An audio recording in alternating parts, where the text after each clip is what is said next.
সমাজের ইতিহাস, সাহসী ইতিহাস।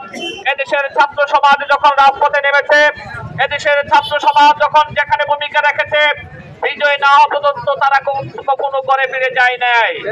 আমরা বিশ্বাস রাখতে চাই আগামী ত্রয়োদশ জাতীয় সংসদের নির্বাচনে দাঁড়িপাল্লার বিজয় ছাড়া আমরা ঘরে ফিরে যাব না। কি বলেন আপনারা?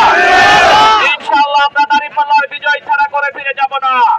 আমরা যেভাবে ঢাকা বিশ্ববিদ্যালয়, রাজশাহী বিশ্ববিদ্যালয়, চট্টগ্রাম বিশ্ববিদ্যালয়, জাহাঙ্গীরনগর বিশ্ববিদ্যালয়, গণস্বাস্থ্য বিশ্ববিদ্যালয়ে যেভাবে আমরা শেষ পর্যন্ত লড়াই সংগ্রাম করে বিজয়ের পতাকা ছিনিয়ে এনেছি, ইনশাআল্লাহ আগামী জাতীয় সংসদ নির্বাচনে আমিরে জামাত ডাক্তার শফিউর রহমানের কাছে হাতে আমরা এই এলাকার এই আসনটাকে উপহার দিতে চাই।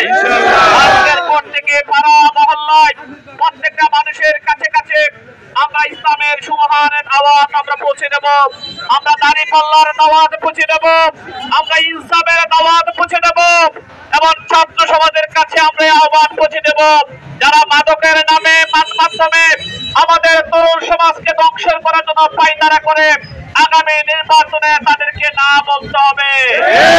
যারা কিশোর গ্যাং তৈরি করার মাধ্যমে তরুণ সমাজকে ধ্বংস করে, আগামী নির্বাচনে তাদেরকে না বলতে হবে। যারা আমাদের তরুণদেরকে ধ্বংস করার জন্য তাদেরকে নানাভাবে প্ররোচনা দেয়, তাদেরকে আগামী নির্বাচনে না বলতে হবে। আসুন আগামী জাতীয় সংসদ নির্বাচনে ইনসাফের প্রতীক দাঁড়িপাল্লার বিজয়ে আমরা আজকের পর থেকে শিক্ষা প্রতিষ্ঠান, পাড়া মহল্লায় সব জায়গায় আমরা দাওয়াতি কাজ করে প্রত্যেকটা মানুষের সাথে সাথে যোগাযোগ করে মহান আল্লাহ আমাদেরকে সেই তৌফিক দিন। আজকের সমাবেশে আসার জন্য আপনাদেরকে অনেক অনেক ধন্যবাদ।